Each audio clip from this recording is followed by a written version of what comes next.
Le migrazioni nelle loro diverse forme non rappresentano certo un fenomeno nuovo nella storia dell'umanità. Esse hanno marcato profondamente ogni epoca, favorendo l'incontro dei popoli e la nascita di nuove civiltà.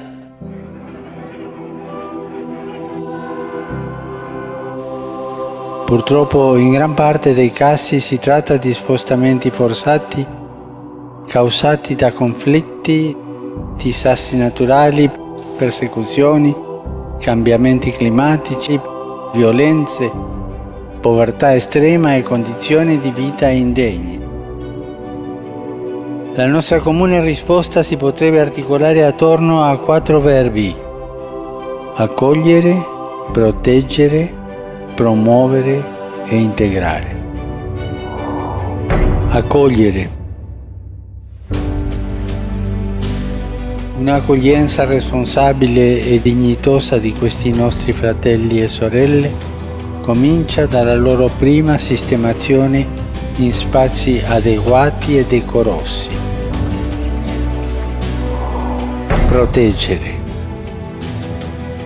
Parliamo di milioni di lavoratori e lavoratrici migranti e tra questi particolarmente quelli in situazione irregolare, di profughi e richiedenti asilo, di vittime della tratta. La difesa dei loro diritti inalienabili, la garanzia delle libertà fondamentali e il rispetto della loro dignità sono compiti da cui nessuno si può esimere. Promuovere. Proteggere non basta, occorre promuovere lo sviluppo umano integrale di migranti, profughi e rifugiati. La promozione umana dei migranti e delle loro famiglie comincia dalle comunità di origine. Là deve essere garantito, assieme al diritto di poter migrare, anche il diritto di non dover migrare. Integrare.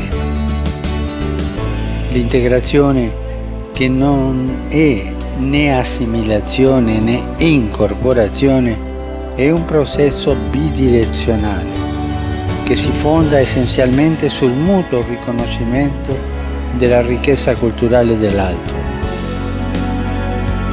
Credo che coniugare questi 4 verbi in prima persona singolare e in prima persona plurale rappresenti oggi un dovere